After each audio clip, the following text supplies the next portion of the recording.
Control your emotions with 7 Stoic lessons. Last week was a total disaster. I was stressed out, reactive, and just drowning in a sea of notifications, deadlines, and frustrations. You know that feeling? It was like my emotions weren't just in the driver's seat. They'd hijacked the car and were flooring it toward a cliff. My inner world was pure chaos. So, I tried something a little radical. I took 7 lessons from ancient Stoic philosophers, thinkers like Marcus Aurelius and Seneca, who were around over 2,000 years ago, and for 7 straight days, I applied their advice to my very modern, very messy life. I wanted to know if this ancient wisdom could actually work in the real world, or if it was just a bunch of nice quotes that fall apart the second you hit a 9 a.m. crisis. This is the unfiltered story of trying to find some inner peace. And here's what they don't tell you about being a Stoic in the 21st century. The premise. The experiment. The plan was simple, but honestly, a little intimidating. For 1 week, each day would be dedicated to a single, powerful Stoic idea. 7 days, 7 lessons. I wasn't just going to read about them. I was going to try and live them. From my morning coffee to my late-night work sessions, every decision and every frustration was going to be filtered through this ancient lens. My goal wasn't to become some kind of emotionless robot. It was to see if I could stop being a puppet to my own feelings. I wanted to choose my responses, instead of having my knee-jerk reactions choose for me. Could I actually find calm in a world practically designed for turbulence? It was time to find out. Monday, Lesson 1. Focus on what you can control. The week kicked off, as they so often do, with an email. Not just any email, though. This one was a notification that a huge project I was managing had been delayed by a week. The reason? A supplier issue. Something completely out of our hands. Instantly, my stomach dropped. That familiar, ugly cocktail of anxiety and anger started brewing. My mind raced with all the consequences. Unhappy clients, a scrambling team, a totally wrecked schedule. My first instinct was to fire off a furious email, to call someone to just do something, to vent this boiling frustration. But then, I remembered Monday's lesson, the dichotomy of control. It's maybe the most fundamental idea in all of Stoicism, laid out by the philosopher Epictetus. He taught that some things are up to us, and others are not. The only things we truly have power over are our own thoughts, judgments, and actions. Everything else, what other people do, the economy, and yes, a supplier failing to deliver on time, is external and way outside of our control. So, I paused, I took a breath, and asked myself the question that would define my week. What part of this can I actually control? I couldn't control the supplier. I couldn't magically make the parts appear. I couldn't turn back time. Worrying about those things, from a Stoic perspective, is just a form of self-inflicted punishment. What I could control was my response. I could control how I told my team. I could control the new plan we'd make to deal with the delay. I could choose to be a source of panic or a source of calm. So, instead of that angry email, I wrote a clear, calm message to my team. I explained the setback without blaming anyone, and immediately pivoted to what we could do. I set up a quick brainstorming session to figure out how to use the extra week wisely. Did the panic completely vanish? No, it was still there, humming under the surface. But it no longer had the microphone. By focusing my energy only on that small circle of what I could influence, the overwhelming feeling of powerlessness started to fade. It was replaced by a sense of purpose. The problem was still there, but my chaotic reaction to it was contained. Monday wasn't perfect, but for the first time in a long time, I felt like I was holding the reins. Tuesday, Lesson 2. Reflect before reacting. Tuesday brought a different kind of challenge, one that felt a lot more personal. I posted something online that I was really proud of, a project that took me hours. Within minutes, a comment popped up. It wasn't just critical, it was dismissive and, let's be honest, pretty insulting. My face flushed hot. The defensive, angry part of my brain lit up. My fingers were already hovering over the keyboard, ready to unleash a sarcastic reply that would put this person in their place. Then, I remembered Tuesday's lesson. Reflect before you react. The Stoics teach that our true power lies in the space between what happens to us and how we respond. Widen that gap, even for a second, and you can shift from a knee-jerk reaction to an intentional choice. Seneca, another great Stoic, warned that anger is a short madness and said its greatest remedy is delay. So, I forced myself to close the laptop. I got up, walked to the kitchen, and made a cup of tea. As the water boiled, I tried to pick apart the feeling. Why was I so angry? It wasn't just the comment itself. It was because I'd tied my ego to my work. In my mind, this person wasn't just attacking a post. They were attacking me. My need for validation had become a huge vulnerability. That simple pause gave my rational brain a chance to catch up. I asked myself, does this anonymous person's opinion really matter? Does it change the quality of my work? Will getting into an online war of words help me in any way? The answer to all three was a loud, clear no. After my tea, I went back to my computer. The anger hadn't disappeared, but it was no longer a forest fire. It was more like a flickering candle. I had a choice. I could still write that nasty reply, or I could just not. I chose to delete the comment and move on with my day. It felt a little anticlimactic, but also incredibly freeing. I had refused to let a total stranger on the internet hijack my emotional state. That little space between stimulus and response became my sanctuary. Wednesday, Lesson 3. Practice dispassion. By Wednesday, this whole experiment was starting to feel very real. The first couple of days were about handling outside triggers. Wednesday's lesson was about the inside game, practicing dispassion, or what the Stoics called apatheia. Now, this isn't about becoming an unfeeling robot. It's about getting to a place of inner calm, where you can observe your feelings without letting them control you. Think of it like watching a storm from inside a sturdy house, instead of being tossed around in the wind and rain. My test came during a team meeting. I was pitching an idea I was really excited about, but it was met with, well, not much. One colleague, in particular, gave some sharp criticism that felt more personal than professional. The old me would have been crushed. I would have felt that hot surge of shame and self-doubt, replaying their words in my head for hours, convinced I was a total failure. But I remembered the lesson. This time, as the hurt and defensiveness bubbled up, I tried to become an observer. I just named the feelings internally. Okay, that's my ego feeling bruised. That's the sting of rejection. That's the fear of not being good enough. Just naming the emotions as they passed through me, like a scientist identifying birds, created a tiny bit of distance. I wasn't in the feeling anymore. I was watching the feeling. This let me do something I rarely did in these situations. Actually, listen. Instead of getting lost in my own head, I focused on the substance of the critique. Was there a grain of truth in it, even if the delivery was harsh? I forced myself to separate the message from the messenger. I asked questions. I engaged with the feedback as data, not as a personal attack. Did the sting of it all magically disappear? Not at all.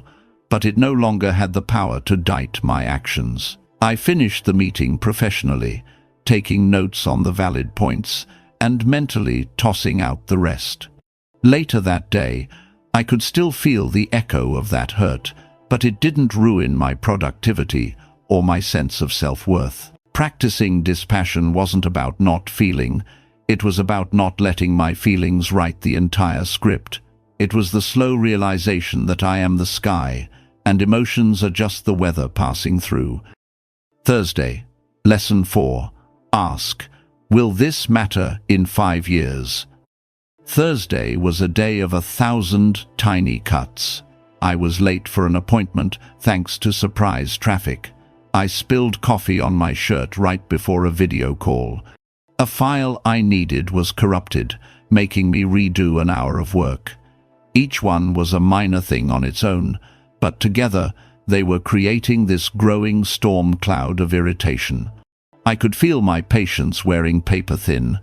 I was right on the verge of declaring it a bad day, that self-fulfilling prophecy of misery.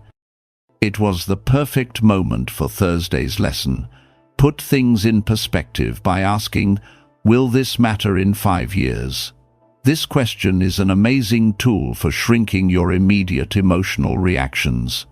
It forces you to zoom out from the microscopic details of your current annoyance and see the bigger picture of your life. Stuck in traffic, fuming, I asked the question, in 5 years, am I going to remember this specific traffic jam? No, of course not. It was a temporary inconvenience, a meaningless blip on the radar. The anger I was feeling was a choice, and a completely useless one at that. It wasn't going to make the cars move any faster. So I took a deep breath, turned on a podcast, and accepted it. When I spilled coffee on my shirt, my first reaction was that jolt of, ugh. But then, the question, in 5 years, will this coffee stain be a defining tragedy of my life? The idea was so absurd it was almost funny. This was a laundry problem, not a life crisis. I changed my shirt and moved on. The corrupted file was tougher, an hour of work gone, but again, I zoomed out. In 5 years, will that single lost hour have any real impact on my career or my happiness? Not a chance. Getting angry about it would only waste more time. The only logical thing to do was to accept it and begin again. This lesson didn't magically erase frustration, but it cut its lifespan dramatically. It was like an emotional circuit breaker, stopping a small annoyance from spiraling into a day-ruining mood. It taught me to separate real problems from mere inconveniences. By the end of the day, I realized just how much of my daily stress was spent on things that were, in the grand scheme of things, completely insignificant. My bad day was just a series of neutral events that I had been choosing to see as negative. Friday, Lesson 5. Keep a Stoic journal. As the work week wound down, it was time for the most introspective lesson, keeping a Stoic journal. This isn't just a Dear Diary recap of your day, it's a tool for self-examination. The Roman Emperor Marcus Aurelius, probably the most famous Stoic, never meant for his personal writings to be published. His book, Meditations, was his private journal, a place to reflect, remind, and correct himself so he could live by his principles. So on Friday evening, I sat down not just to write down what happened, but to analyze it. I used a simple structure inspired by the Stoics. First, what challenges did I face? I wrote about a tense conversation with a client and my anxiety about a looming deadline. Second, how did I respond? Did I act with reason or with raw emotion? Where did I nail the lessons from this week, and where did I fall short? I was honest with myself. I wrote about how on Monday I handled the project delay pretty well, but on Tuesday I still felt that first powerful surge of anger from the online comment. The goal isn't to beat yourself up, it's just to be aware. Writing it down helped me see my own thought patterns more clearly. I could pinpoint my emotional triggers and see how my interpretation of an event was shaping my feelings. The third step was to plan for tomorrow. How can I do a little better? I wrote a specific intention. When I feel anxious about the deadline, I will pause and separate what I can control, my own work, from what I can't, the final outcome. This practice was surprisingly powerful. Putting my messy thoughts and feelings into words stripped them of their chaotic power and turned them into things I could study. It was like turning my own reactive mind into a lab for personal growth. The journal became a mirror, showing me not just what I did, but why I did it. It was a quiet, humble practice, but it felt like the engine that could drive all the other lessons forward, the commitment to getting just 1% better every single day. Saturday, the climax. Lesson 6. See obstacles as opportunities. Saturday was the day I'd been dreading, the real test, the climax of my Stoic week. I got the news that a proposal for a creative project, one I had poured my heart into for over a month, was rejected. This wasn't a coffee stain. This felt like a punch to the gut. All that work, all that hope, just gone. My immediate feeling was this deep, sinking disappointment. I just wanted to write off the day, curl up on the couch, and binge-watch something mindless. But Saturday's lesson was maybe the toughest and most transformative of them all. See obstacles as opportunities. The Stoics believed every hardship is a chance to practice virtue. Marcus Aurelius wrote, "The impediment to action advances action. What stands in the way becomes the way." The idea is that the obstacle isn't blocking your path. The obstacle is your path. This felt impossible. How could this rejection be an opportunity? My brain was screaming that it was a failure, end of story. But I had to stick with the experiment. So I sat with that awful feeling of disappointment, and I tried to reframe it. Instead of thinking, I failed, I tried on. This is a chance to practice resilience. Instead of, my work wasn't good enough, I tried. This is a chance to get feedback and improve. This isn't about toxic positivity or pretending I wasn't hurt. Resilience doesn't mean you don't feel the blow. It means you feel it, and you move forward anyway. So I took a small action. I sent a polite email thanking them for their time and asking if they'd be willing to share any specific feedback. In the past, I would have been too proud or too dejected to ever do that. Then, I opened the rejected proposal. Instead of seeing it as a monument to my failure, I tried to see it as a draft. Where were its weak points? How could I make it stronger for the next time? The obstacle, the rejection, was forcing me to improve my work in a way that success never would have. It was a harsh teacher, but a teacher nonetheless. By the end of the day, the disappointment was still there, but now it was sharing space with a sense of purpose. The rejection wasn't a dead end. It was a redirection. It was a chance to build that inner strength the Stoics valued so highly. This was the hardest lesson, but it showed me the real power of this philosophy. It's not about avoiding life's punches. It's about learning how to use their momentum to your own advantage. Sunday, Lesson 7.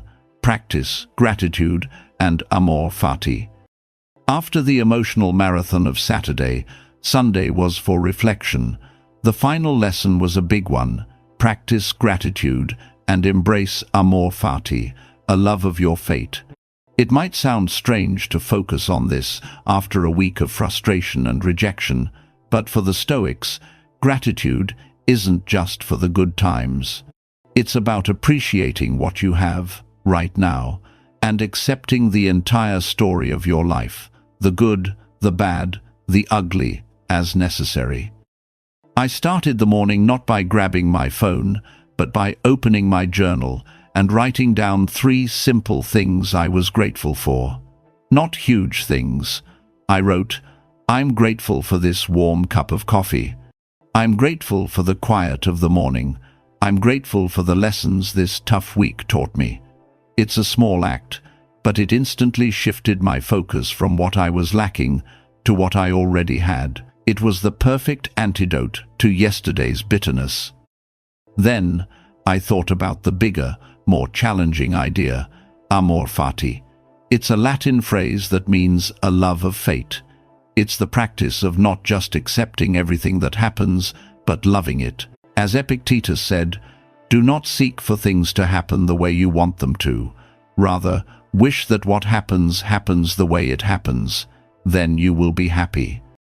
It meant looking back at the whole chaotic week, the project delay, the rude comment, the criticism, the big rejection, and seeing it not as a series of unlucky breaks, but as the perfect curriculum designed just for me. Without the delay, I wouldn't have practiced controlling my response. Without the rejection, I wouldn't have had a real chance to practice resilience. Loving my fate meant trusting that even the hardest parts were essential. It's a radical idea. It's not about being passive.